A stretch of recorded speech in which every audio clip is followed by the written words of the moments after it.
Hi, everyone, and welcome back to Tough Talk with myself, Faustina Anyang, for C.Hub magazine. And today, as always, I have my special guest today, who is Ademola Adeyeba, um, um, who is the founder of 1000 Black Boys, an organization that creates events for to inspire and motivate and encourage young Black boys in London. Welcome, Ademola. Hi, thank you for having me, Faustina. Thank you. Thank you. The discussion on the wave this time around is very interesting one, and for me, is is disheartening that in 2020 we're still talking about racism. Mhm. What do you think? Um, I think it's a great time. Uh, Racism is one of those things that it's it's part of it's now part of culture.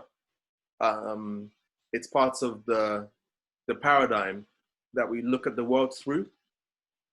So I do think we're in a very interesting time with the statues coming down, with the protests, and over in the US, and the ones that have turned into riots.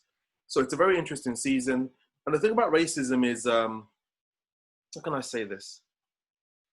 In the UK, for example, it's very subtle.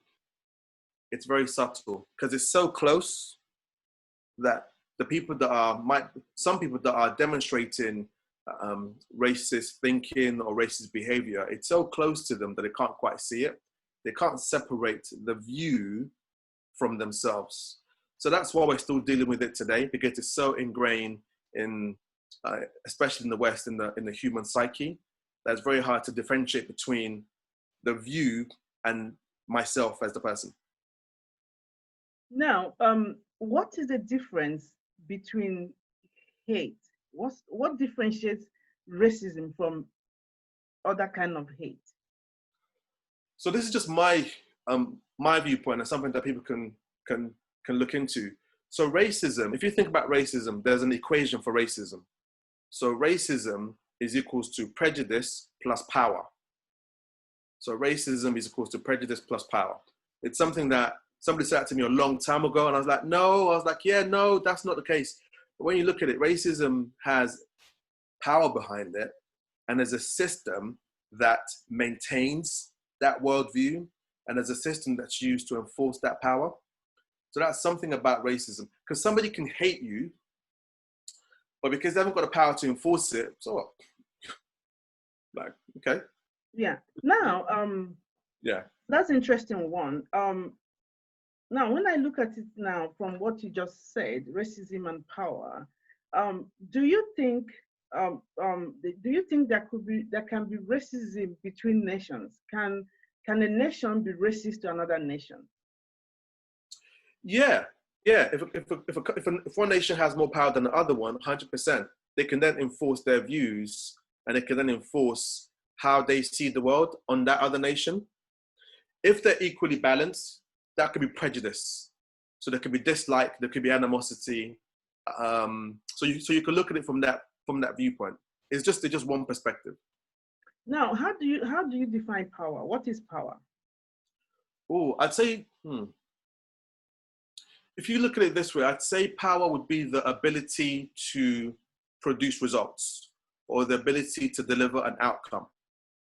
So if two people have an idea and one person can go from idea to manifestation in 1 week, and another person, it takes them 1 year, the person who's done it in 1 week is more powerful because they can do it quicker. So power is the ability to go from idea or philosophy into reality, to enforce or to create a worldview, to impact the world. That's what I'd say.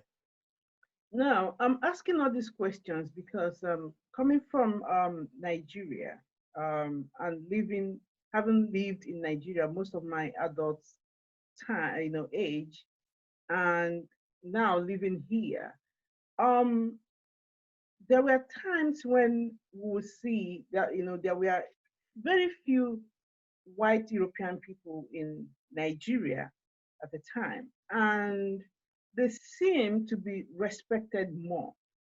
Mm. Now, do they have power to be, to still, you know, carry that supremacy, superiority, aura, even in a nation where there are minorities? Yeah, I mean, so I'm going to borrow a phrase from a film from a TV program I used to watch, which says that power resides where people believe it resides. So power lies where people think it lies. It might not necessarily be the truth, but people think it's the truth. And just that thinking, there you go. That's the power. That means power is just mindset, and it's also your a level of your ability to take responsibility. Is that correct? Yeah, so ability to take responsibility, to produce results, to go past your thoughts and fears, to go past your like being afraid or being confused, to literally go and actually make things happen. Okay. Now, these questions now that we are talking about now, we're trying to arrive at the foundation of racism, to understand racism on both sides. We as Black people, including myself as Black people, we could point fingers and say that white people are racist. Don't Mm-hmm. you think we are also racist by, um, by accepting being subordinate, or I don't know what to call it, because now we are all humans, and somebody comes to you and tells you that he or she is superior to you, and you accept that, and you continue to accept that, and you continue to you continue to succumb to the Mm-hmm. assumed power you believe the other person has over you. Is that not our responsibility to understand that all humans are equal and then take your power back? I agree with you. It's all our responsibility.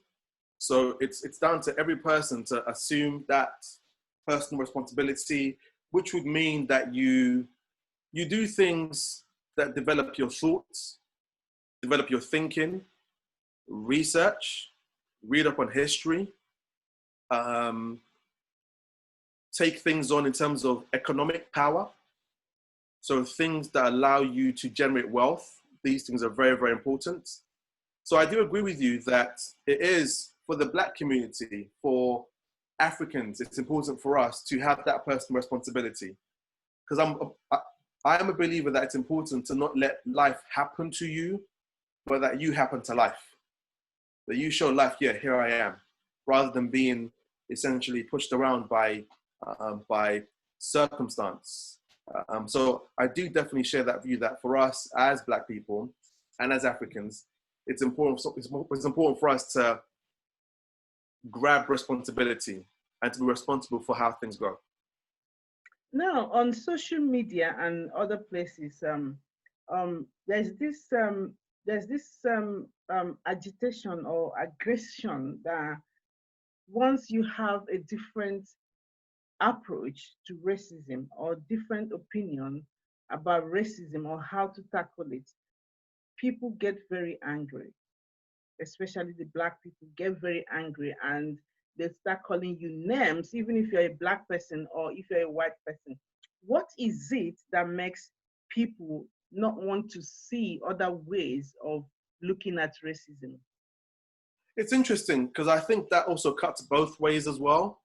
So as in from like a white person to a Black person, Black person to a white person, I'd say it's the human condition of, because we've now been taught, we've grown up in an environment where if somebody doesn't share your view, your response is you shout at them and you shout them down and you keep them quiet and they can't voice their thoughts.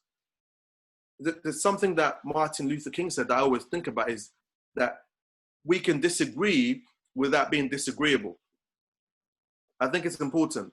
And what I also think is important is, so there is racism in the UK. And I think how we can transform it is to actually allow people to have that kind of conversation.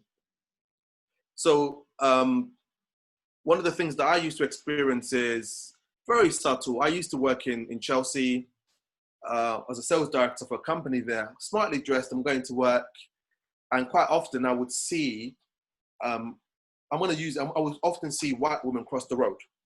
Quite often, maybe like 8 times out of 10. And the thing is, for my personal responsibility, I didn't go anywhere in here where I let that disempower me or I let that spoil my day. I was able to capture this and hold on to this, that I didn't become angry. But what I would love to have done would have been to just have a camera crew, very honest conversation. Please, hello, madam, just really honest answer from you. What was the thoughts that flashed through your head just before you crossed the road? Please give us an honest answer. We're not judging you. We just want to understand. And if that person was then able to give me a really honest answer, because honesty and pure honesty is the first step towards transformation. So if somebody that has a problem with something says, I've got a problem with something, then that's the first step towards things actually shifting.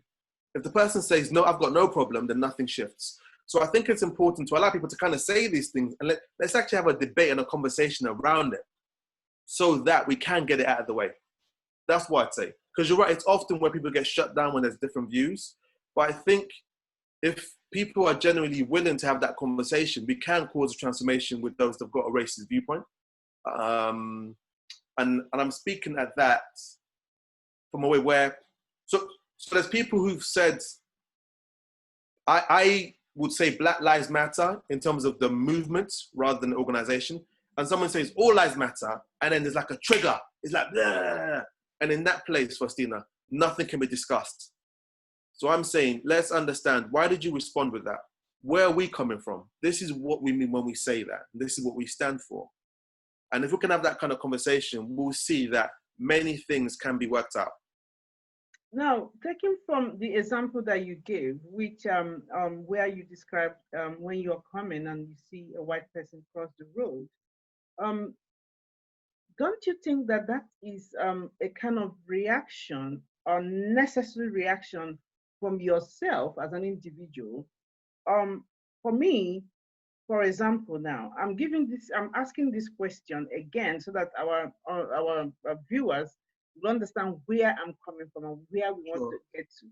Now, being somebody who has lived in Nigeria and who has had other, different experiences as well, there are certain times and certain places that, for me as a woman, I'll be walking down a road and I might see a man and I'll change my direction. Mm-hmm. Now, this will be based on my perception of that individual, but not perception of men as a group. Also, it could be also my own trigger, which has nothing completely to do with that person. It could be like maybe past experience or stories that have been told, or just safety kind of bell ring in your head. Now, why is it that when an individual behaves in that manner, a Black person takes offense? Sure. So a couple of things. So I wasn't offended from, if you look at what I said, I was just aware of it. I was like, that's really interesting. Yeah, you being aware of it is a reaction. Not necessarily. So why if would you have that reaction of taking note of it? So just to answer some of the points you said, so you spoke about your perception. So there's been time in Nigeria, like you're walking and then you cross the road because of a perception of how you perceive that person, or from a past experience. So that perception and that past experience is actually not reality right now, in this moment. So what I'm saying is, it's very important for us to be able to differentiate interpretation and perception from reality. Because when we can do that, we can actually deal with the facts and we can deal with what's actually going on. So a good point that you made. So you're right, quite often people could have had that experience and then they get angry because their anger is now a perception of something. It's a perception of this person crossed over because they're racist. No, what I'm saying is be aware of that perception both ways. and don't let the perception govern the choices that you make. Do you Make think, choices based sorry, on do you think if if you turn the tide and you are the one who crossed the road, do you think the white person will have any form of, you know, thought about it? um let's have a look. Would they? Do you Not think something I've do you considered in think the that white way. person will worry about it or even remember it? So not something I've considered in that way. And what's also important to think about is the context is decisive. So essentially, we currently live in the United Kingdom, and the United Kingdom as a nation, as a system, was built on the pillars of slavery, genocide, colonialism, and oppression. So that's what the system is based on in the UK, and I'm quoting a popular UK British historian when I say those things. So then um, those pillars now govern the perception of the UK. Okay. People look at the UK and look at things in society through that worldview. And that worldview is also reinforced by things through media, things through music, and people look at someone that looks like me from that perception, rather than looking at who is this person? How is his day going? What's he about? So I'm saying that is my assertion, as to why that kind of interaction would often happen. And it's not just me, it happens to, I've got lots of my friends who've had similar experiences, and we often talk about it. And where I'm involved, I said to Lynn, don't be disempowered by it. Don't make it something that now spoils your day. Because when you're doing that and it spoils your day, you lose power and you lose the ability to make a difference, which is ultimately what you want, which is the reason why we're doing what we're doing right now, because the statues are coming down, there's the protests, which are brilliant. And we want that to turn into actual transformation. When people are angry, afraid, and they want to just destroy stuff because they're angry or they're afraid, that doesn't bring transformation. So that's what I'm saying. Coming to the status thing, now people want the statuses to be dismantled and demolished. Now, my question is this, and what I'm wondering, what benefit is it going to give to the movement of Black Lives Matter?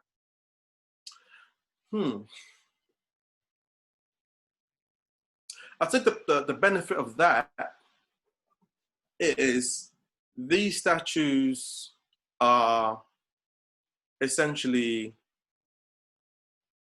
my interpretation, like a badge of honor for past acts and for past conquests from the UK perspective. And from the perspective of those that were conquered, their views of oppression, their views of injustice, their views of just pure evil, right?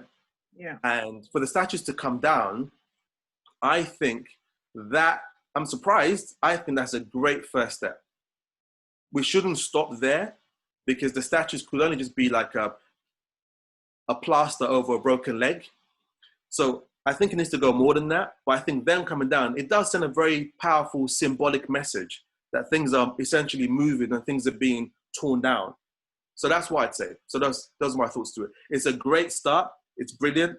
Let's bring about real transformation after that. Now, comparing this dismantling of statuses and comparing with the Me Too movement, where a lot of powerful Black men, not Black men, men, powerful men were being, well, I say dismantled from their power because of probably sexual misconduct that they've had like 10, 20, 30 years ago. And at the time when this was happening, when at the heat of Me Too movement, a lot of men were worried, you know, and people were saying, these were things people did when at the time it was not an issue. Now, at the time when these people who are the symbols of this, who are this, have been used for the statues and stuff like that, like the slave traders and stuff, they are or they were doing what was legal at the time for Mm-hmm. them, for their time. Just like when we look now, we have capitalists and all that. Does it mean that um does it mean that these people, after like 10 years, 20 years, they'll be judged by the, what they're doing now? I mean, what I'd say is because it's legal doesn't mean that it's just. So something being legal and justice are sometimes they're two separate things. So in terms of the Me Too movement, so the men that were worried, they need to ask themselves the things that they did in the past. Was that just? Did that have justice? Maybe because the paradigm and the culture then was different, but ultimately, even if it was legal, but I don't think that some of the things they got up to, the people that were imprisoned and arrested, some of those things, I don't think they were legal anyway. So I'm saying what's legal and justice is more powerful because it's universal to every human being. It's innate to us. We just know what's just and we know what's not.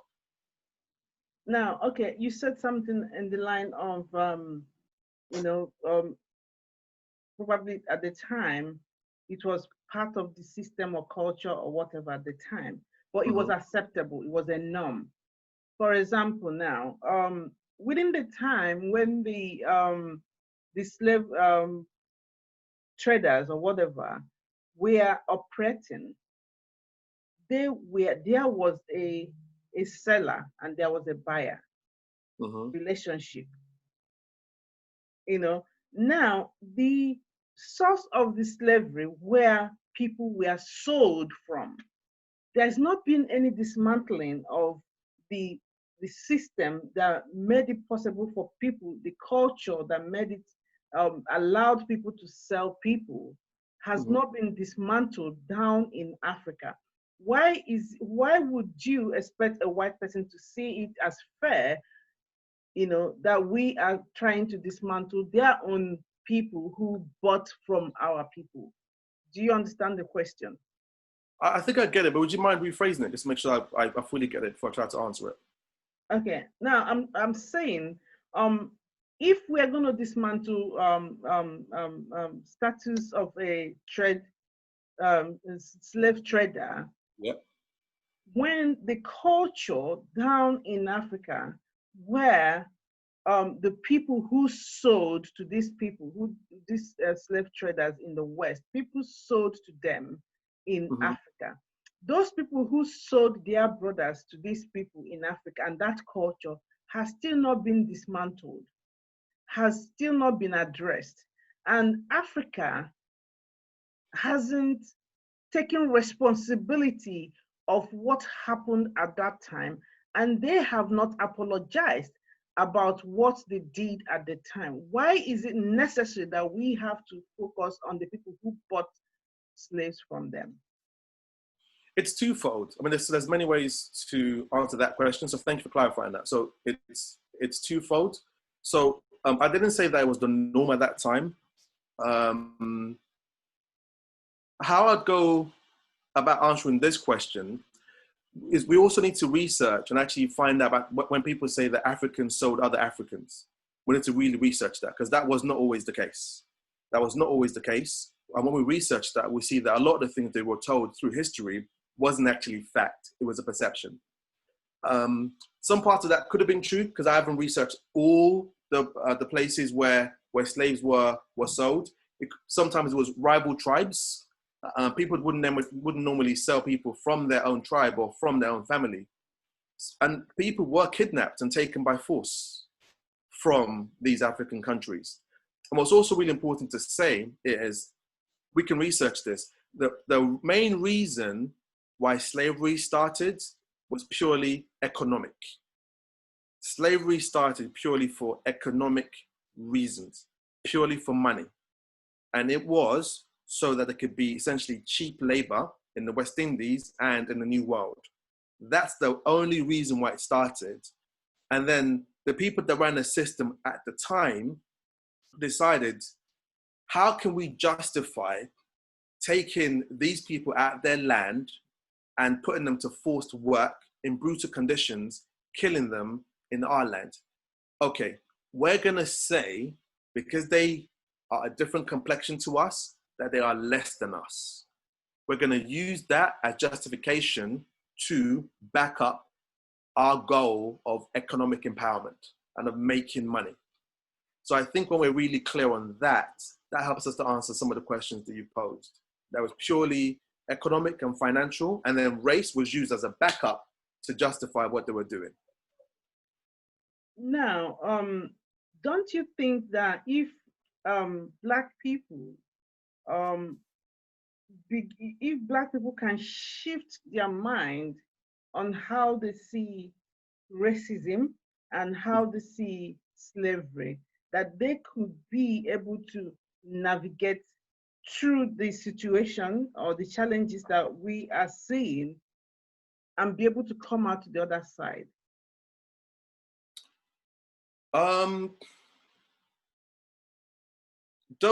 So coming out to the other side is not mutually exclusive from dealing with the past of slavery.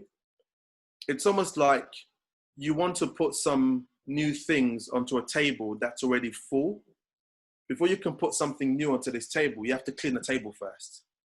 So I do stand with the perspective that what's happened from slavery needs to be dealt with. It needs to be, you know, normally people might say, if it's your past, close the door on it and forget about it. Many people have said, mainly white people, from my experience, have said, let's just get over it. It happened like a long time ago.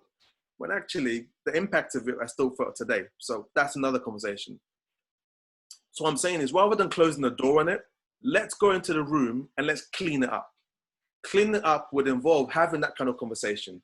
It would involve African nations being responsible, talking with our brothers and sisters in the West Indies, because we're one people.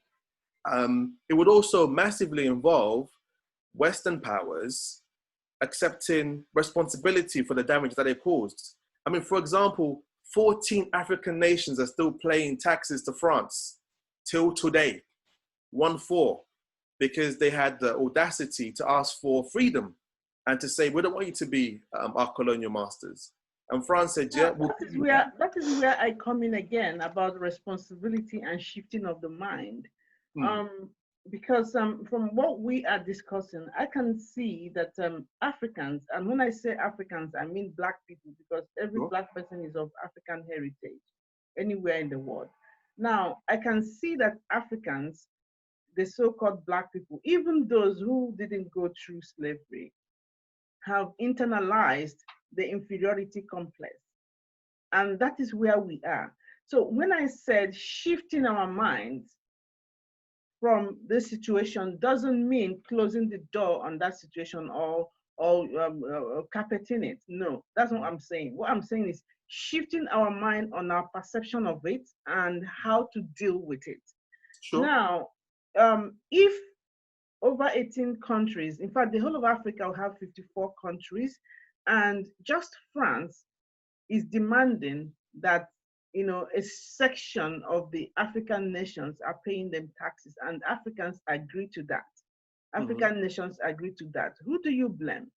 Let's say it's an individual thing now, and you have this family come to you and say you have to still pay them for stealing your stuff, and you agree to pay them. Who do you blame? I mean, good point. So I wouldn't say necessarily blame, but let's have a look at it. At the time when that agreement was put in place, the people that broke the chains from the past, if you could think from their perspective, and if we could put ourselves into their shoes, right? That's what they'd grown up in. They'd grown up in seeing the Europeans as their masters, as the leaders, as the really, really smart ones. So we have to take that into account. And fast forward till today, I agree that we need to take responsibility for enough now. Let's take ownership of our nations and let's take ownership of ourselves today and going forward. And a part of that will mean, hey, the things you've taken from my house, I'd like some of that stuff back. Thank you very much. And we come at that from a place of being responsible and a place where we are empowered and where we're powerful. So I agree with you. And I am also saying that we have to look at the context of the day and of the time when these agreements were signed, and then bringing that into the light of 2020 and saying, hey, actually, even though that was done whenever it was done, in today, it no longer works. I hope that answers your question. Yes, that does. It still keeps me on the path. What I'm trying to piece out here is why Africans cannot see where they can pull the plug. And like where they can, sorry? You said that where they can prove?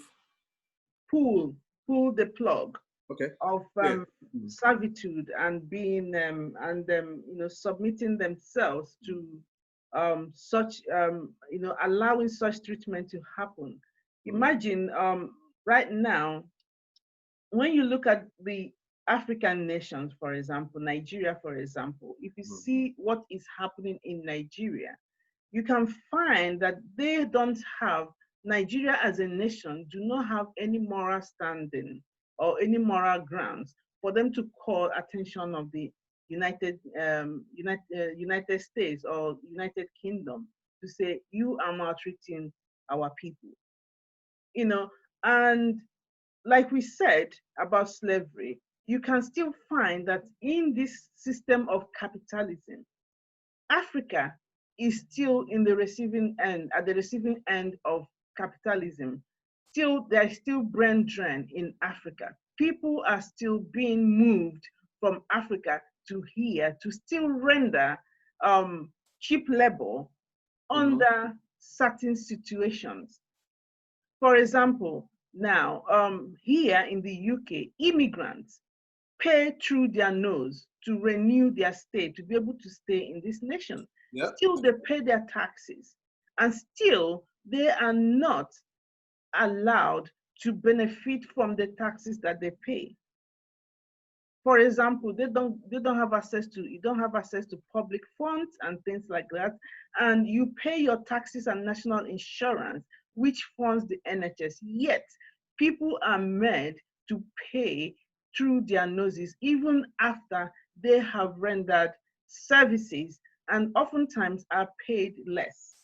Now, why is it taking us too long as a group of people to see that we have a responsibility here beyond asking the oppressor who is benefiting from oppressing us, asking the oppressor to remove their knee from our neck?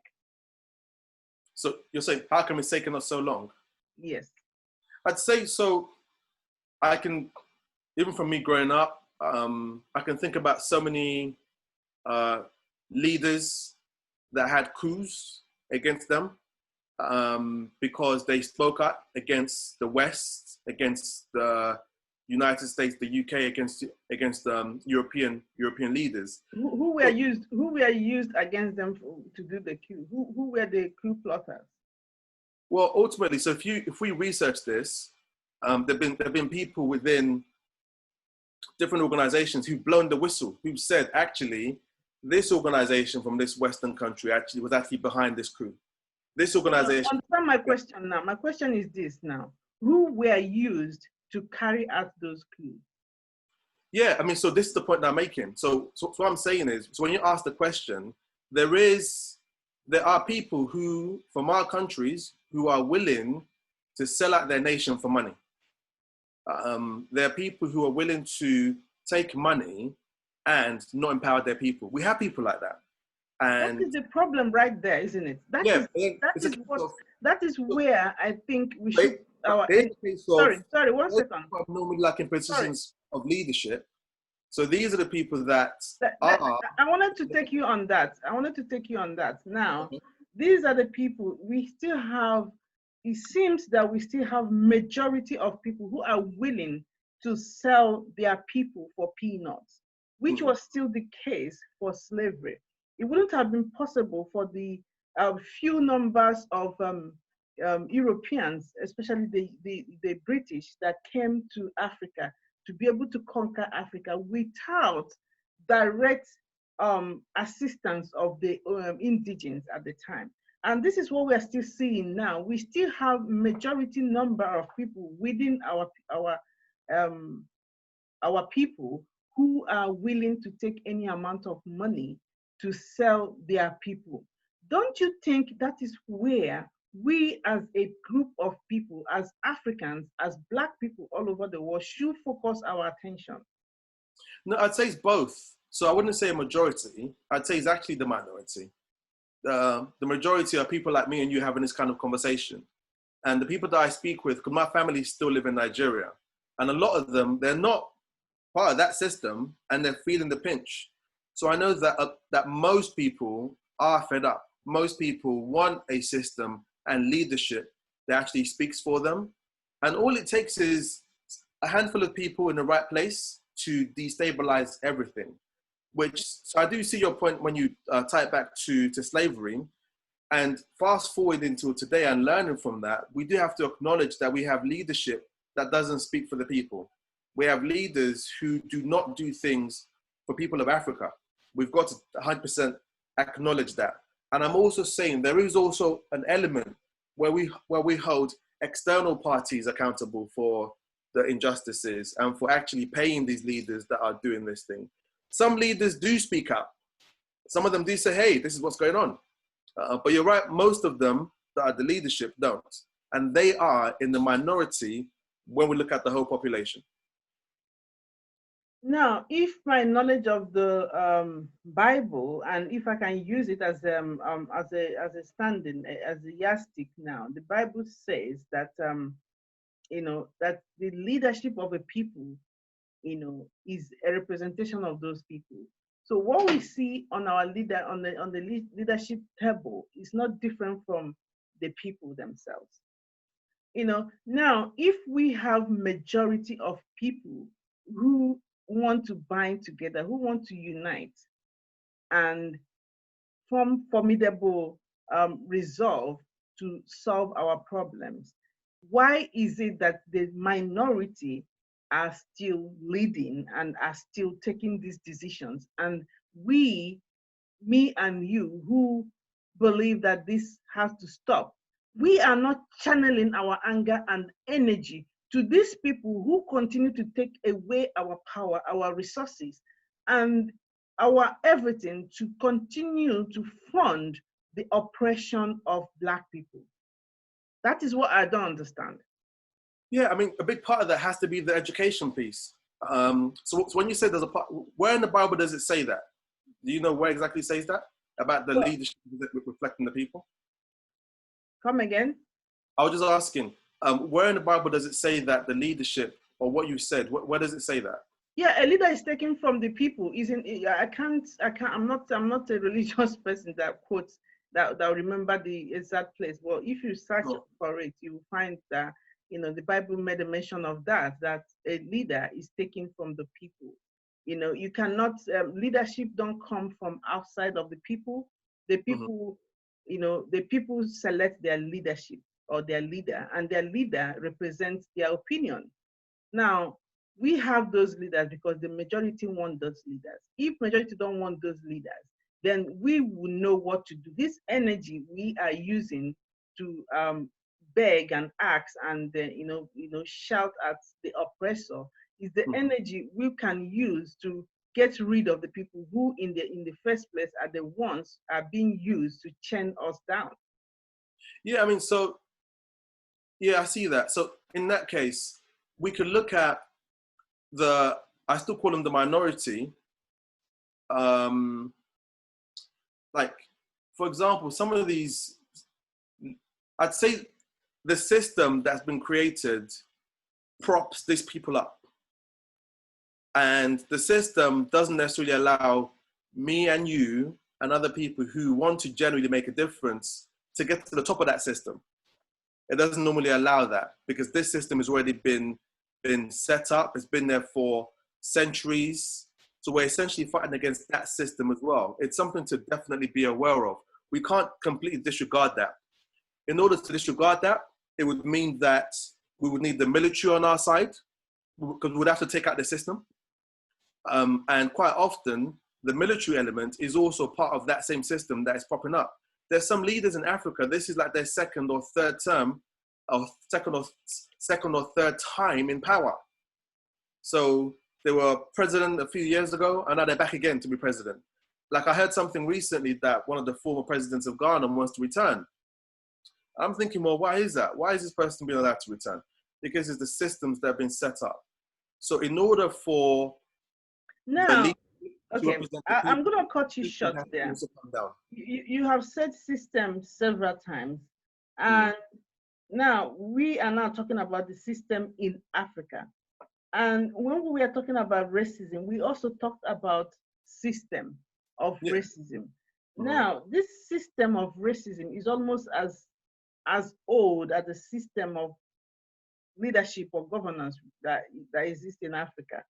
Now, if ordinary people, you and I, are generating the enough energy and awareness to be able to tear on racism, which is the periphery of what the problem is, without focusing on the foundation. The foundation of racism is still down in Africa. That is what I'm trying to establish here.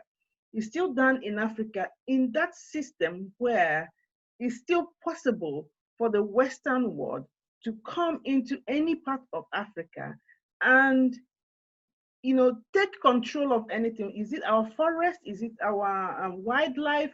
Is it our oil? Is it our people? Is it the offices? Is it the leadership? And now we are seeing China coming in and doing the same thing. And we are here fighting racism. Meanwhile, the root cause of racism has not been dismantled. Yeah, I see your point. I'd say that they are the same system that's given us white supremacy and that's given us the daughter or the son called racism. It's the same system that's causing division and oppression in Africa. They're not mutually exclusive. It's almost like there's one house that's got different doors. There's the house, which is called oppression, and this door is racism. This door is division in Africa. This door is corrupt leadership in Africa. It all leads to the same thing. All doors lead to the same place. And the reason why the racism conversation, maybe more in the West, is louder now, is because that's the first thing that people see over here in the UK and in the US. They are feeling the weight of that system through something called racism. We feel it in Africa through the resources are not being fairly distributed, through it's the same president again that's oppressing the people. I'm saying that they're all connected. Now, what I want to ask you now is this. Now, we're talking about the West. Now, is it the same system? Did the West create the system so that China will benefit it in Africa? So it depends on how deep you want to go into this. This is called tough talk. So let's look at it this way. The system that I'm talking about isn't just about a country. The system transcends country, it transcends governments. So that's why it can transcend different generations. So the same thinking and the same ideology behind what gave us colonialism, if you were to look at it at the root cause, it's still that same system that's empowering China. It's the same thing. So why is that system not empowering Africa or any country in Africa or any Black nation? Because the people at the core of this system do not like Africa. They see Africa as a resource. That is my question. Now, you are confirming what I'm saying, that we have internalized inferiority as a people, because now I remember I've read where it said there was a time when Chinese people here were being discriminated from, just the same way Black people and Irish were being discriminated from. In the UK, yeah? Yes, in the UK. Okay. There used to be the sign that I had no black, no Chinese, no Irish, and no dog, and all of Mhm. that. Now, Chinese people as a nation have gone back and walked through, you know, work out the process, find out where their weakness was, find out their own strength, and find out what mistake that they made. Why is it that we Africans are still making excuses, saying the power that be, the system of this, the system of that don't like us? Do we really need people to like us, or do we need to understand this system and find out how we can apply ourselves to free our people? Sure. I mean, so a couple of things. The we have to look at the Chinese government or the system separate to the Chinese people. They're separate. The Chinese government still oppresses the Chinese people. I'm saying that system, so when I say system, don't think country, don't think about nation. What's pulling the plug behind the scenes is the same thing that's pulling the plug in the US, in Europe. And behind the scenes, the people that are perpetrating these and empowering these, what we call, what I call a system that's empowering that system, they have no interest in empowering the African people. Why would So, that system empower African people? Who I'm has just saying that, yeah, so I'm just saying, so that's one thing we have to really be clear on that. That's the first thing. Second thing is, we then have to take personal responsibility. There has to be a part where we are personally accountable and we do our homework and we do our reading and we do our research. And we don't just listen to what the media tells us, but we educate and empower ourselves. I'm saying they both go hand in hand. Both of those two things are connected. And if you want me to answer it, the source of it will be the personal responsibility first, with the viewpoint of there's something that's out there that I need to be aware of. And there's actions that I have to take personally myself to empower those who see the world how I see the world. So I'm saying that those two things are connected. There's personal responsibility. And inside of that personal responsibility, there is an awareness of what's really going on and what's pulling the strings on this earth. Thank you. Now that we're on the same page, I'm now going to go into the 1,000 Black Boys, your organization, where you inspire Black boys. What do you tell them? What do you, when you speak to these boys, what do you say to them? I mean, so I'll definitely ask that question. So, and this points to my answer to your question so far. So we started in 2018 when there was a lot of knife crime and young Black boys being killed in the streets of London. And many people were talking about, let's be tough on stop and search, tougher sentencing, all of these things. We looked at and said, that's not responsible. Rather than dealing with the symptom, we said, let's deal with the cause, the actual source of it. And what we do is we have conversations to empower their perception of themselves, that they discover who they are and their purpose and their potential. When that happens, knife crime will disappear.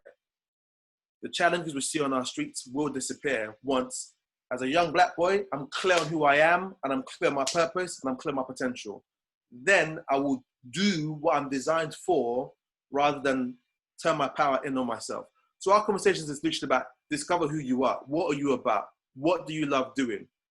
Fast forward, so you're 15 today. When you're 20, where do you want to see yourself? Okay, so you're 25. When you're 50, what have you achieved? What have you done? And if what you're doing today doesn't get you there, you need to change it. That's usually our conversation. Which is, in my opinion, brilliant, and where I think the energy has to be, channeled to. And if you see the movement of the Black Lives Movement, which I support, the movement itself, Black Lives Movement, the movement should be more focused on education of both the Black people, especially the young minds. Mm-hmm. There are a lot of funds being raised, and I don't know what is being done, being done with it, with those funds that are being raised. The only way people gain their freedom is by knowledge, understanding who they are, understanding what is happening to them, and then finding ways of coming out of it. Do you agree with me on that? 100%. So I agree with the part of, which is the reason why that's why we exist as a company. So we say we exist to empower and enable young Black boys and young Black men to discover their purpose and to have the audacity to dream big. And that's why we got involved with things even more so right now, because, so Faustina, there is a lot of power, lots of things are happening, but we don't want that to be hijacked. We don't want that to then turn into a space of negativity and anger. We don't want that. So it's right that there's anger and that people are afraid and they're annoyed.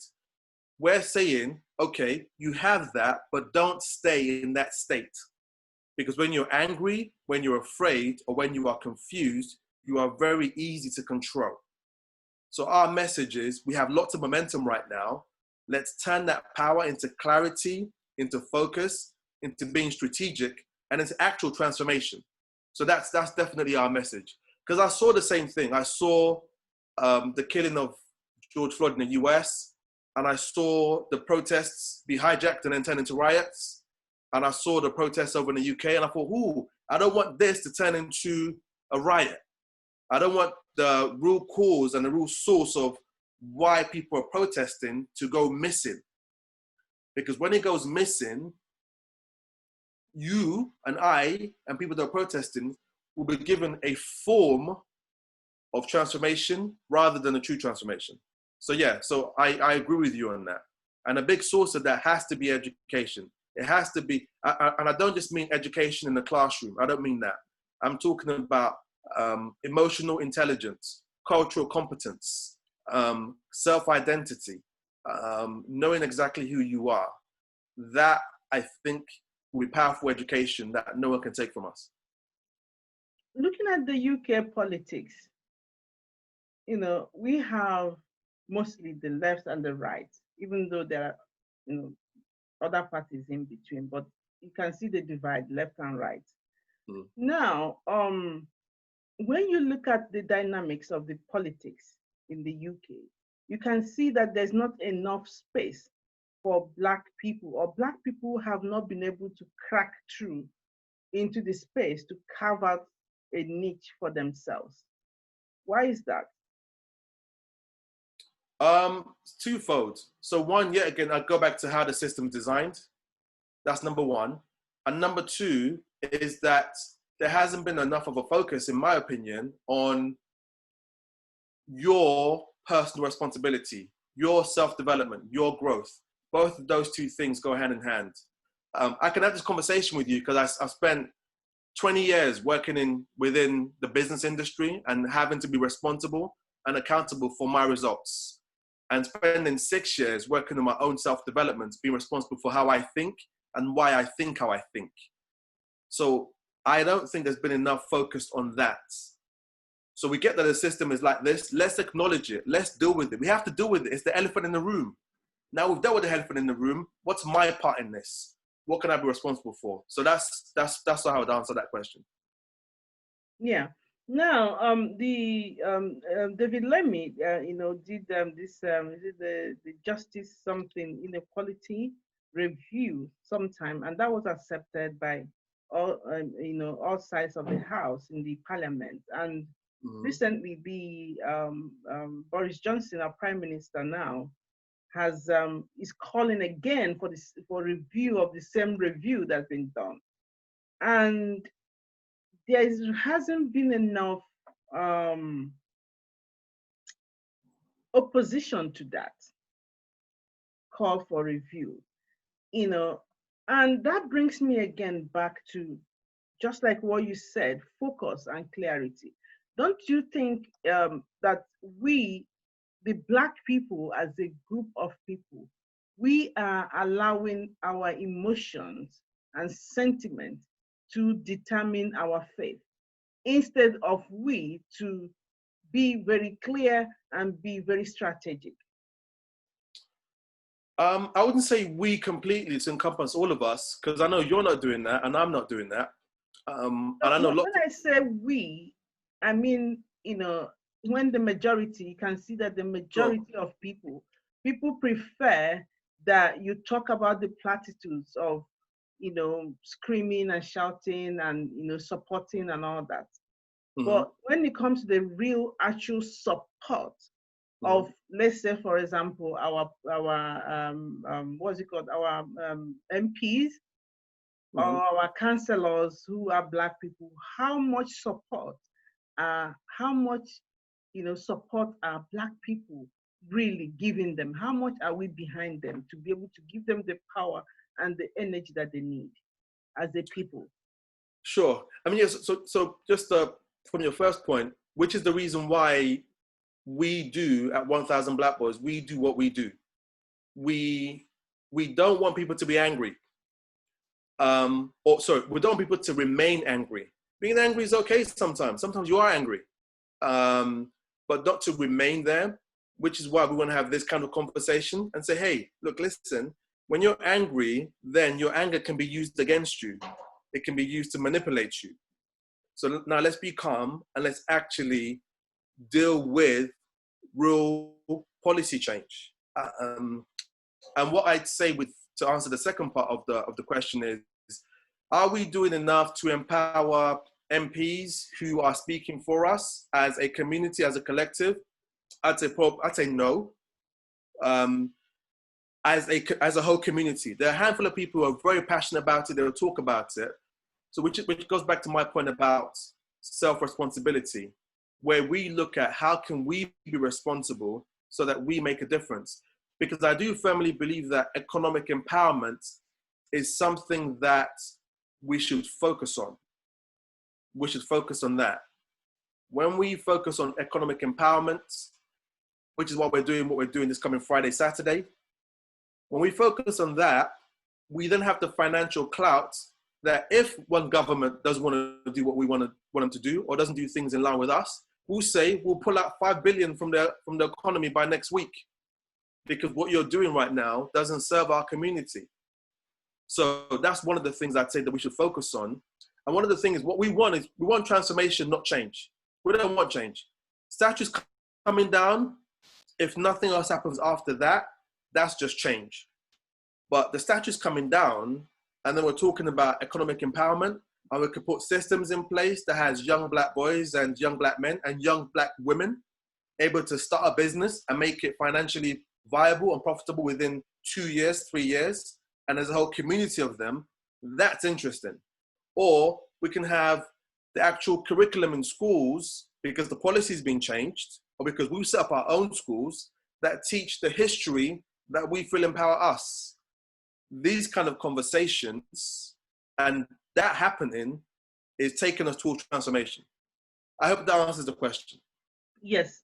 I've had, there was a time on Twitter where I had, I was reading a thread, and these two Black guys were going back and forth, though they are resident in US.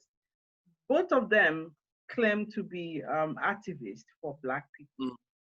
And each of them were accusing the other of taking advantage. And the other one was talking of embezzling funds and, benefiting from the pens of um, so-called Black people. Now, that made me to begin to think that, do we really have leaders, whether in politics or activism, or do you think most people who call themselves activists or Black leaders, do you think they just use they just fan these movements just to use it to prop prop up their own profile and interest? Um, Is this hmm, something rampant? Is this something, you know? from my experience, I wouldn't say so. There's some incredibly passionate people that I'm around. And they're very much about how do we empower our community. They're very much about things being ethical and about justice and about things being fair for everyone. So that's not my experience. There could be some who do that. Like in any sphere of life, there's human beings who do things that are dodgy. or who do things out of deception. But from my experience of working with people, no, that's not what I see. There's this guy, what's his name? This rapper. What's his name? I can't remember his name now. This black, he was on TV a few days ago, Mm-hmm. and Piers Morgan was trying to get him to start talking about race and all that, but he refused to discuss that. He said to Piers that he had more important things to discuss, that he wouldn't channel him to discussing that. Do you think, will you suggest to Black people, to begin to, um, not fall prey into being focusing all the time on racism, race? Because what I've seen is that the only time that a Black person is given a fair media time is usually when you're coming to discuss racism. Mm-hmm. How about talking about finance, politics, leadership, other aspects of life? Is it only racism that race and racism and all that Black people, are good at? Yeah, I agree with you. That shouldn't be the only time we get called onto TV. Definitely shouldn't be, which is why I do talk about financial empowerment, about how we can create businesses and how we can create commerce and how we can build things that essentially make money. So yeah, and Yeah, I'd even also that was say, Dizzy Rascal. Dizzy Rascal. That's the person I was thinking. okay, Sorry. Carry on. and I didn't also say, so it's, how can I say this part? So I'll say this part like this. There's lots of people that I've worked with that are incredibly talented. There's people that are part of our network who are successful business people. They're Black, very successful. And quite often, they don't get the time on television, Faustina. They're doing very, very well within the industry. They are the leaders within the industry, but they don't get a chance to talk about the great things that they've done, which is why we do what we do. We want to give young people, young Black boys and young Black girls and young people generally, hey, look, here's somebody who's at the top of their industry that's doing very, very well. You too can do the same thing. So that's what I'd say. Thank you so much. To summarize and to, finally to end, I would like you to summarize briefly what are the strategies that you think, that can be used to get the attention of majority of Black people. And when I say Black people or African people, I mean Black people all over the world, to understand that they have a common purpose that we need to pursue. Yeah, oh, wow. Thank you for that question. I'd answer it like this. I'd say our message goes to Black people and to white people. Access to having society work is that Black lives work. It's all the same thing. The first step from what we've seen in terms of history, what's not working right now is, yeah, a lot of the lives of Black people and Africans isn't working. And if the world can see, if I can have this person's life thrive, it means that my life thrives.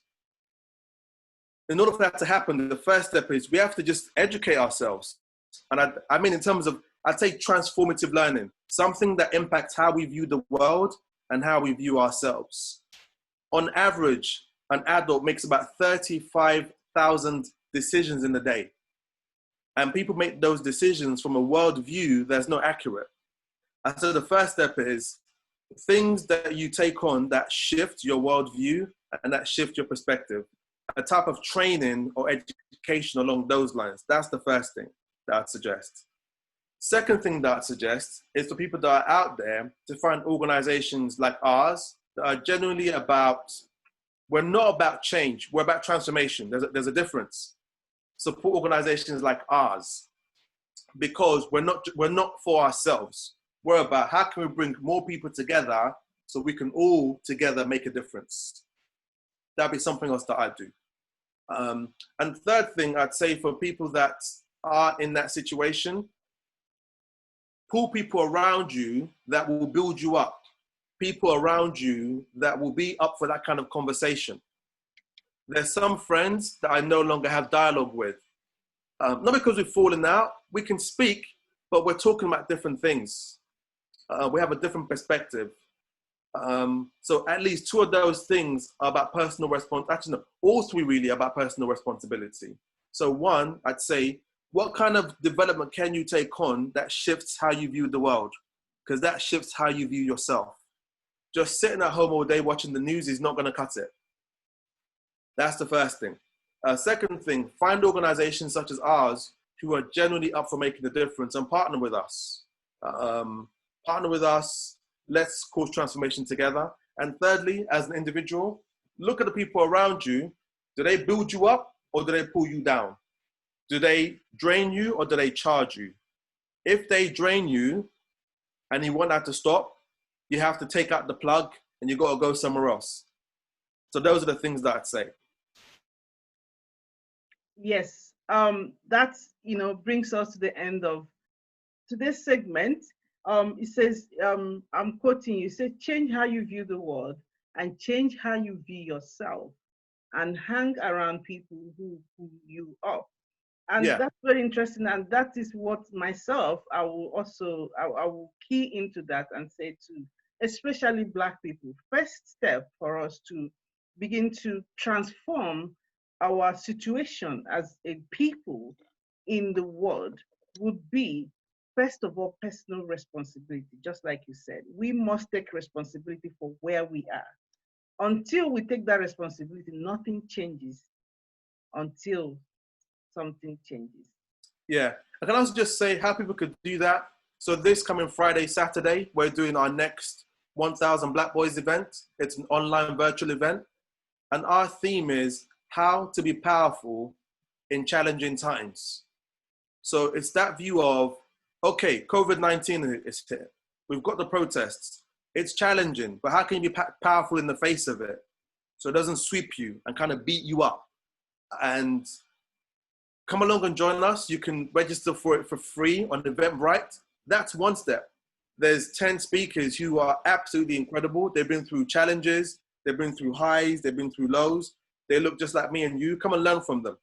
That's definitely something to do. And people can do that literally within the next few minutes. So I would put that out there. So that's our action towards, we don't just want to talk. I always think one day I'm going to be 80, 90 years old. And I'll be with the grandchildren. They'll be like, Granddad, what did you do? I'm able to say, yeah, I made a difference, So that's definitely our vision. So please come and join us, and we promise we'll challenge you, but it'll be worth it. What's the website? Where can they, apart from Eventbrite, how can people find 1000 Black Boys?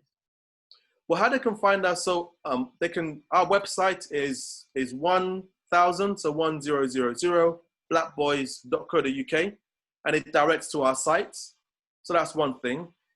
And also the parent company for 1000 Black Boys is called Get Hench, so which is GETHENCH.co.uk. So gethench.co.uk. Message us on there. We deal with this. This is our work. Some people might know the word hench as muscles and biceps. This is the most important muscle. So we deal with how can this work in line? How can this work for you and not against you? So that's how they can find us. Yeah. Thank you so much, Ademola. Wrapping up what you just said, personal responsibility, and that starts from educating yourself, empowering your mind, and channeling your mind to things that will empower you. Your power lies in your mind, not in your muscles, and not in your emotions. It lies in your ability to apply strategy and be emotionally intelligent. And you can only find this when you hang where you can get that knowledge. We have organizations like 1000 Black Boys where you can get all the nurturing and encouragement and inspiration that you want. And we have Divas of Color, which empowers women and young women. So Awesome. if you find this, if you look for these organizations, if you look for these places where knowledge is being shared, you will find them. And that is the first step in liberating yourself. It's not just about tweeting and shouting on social media, it's about empowering yourself. Thank you so Exactly. much once more. And this is Tough Talk with myself, Faustina Anyao, on C.Hub magazine. Thank you for listening. Brilliant, Faustina. I just also say we're also on Instagram, Twitter, and Facebook. You can find us on there as well. But yeah, that's amazing. Thank you. Try and connect. Stay connected.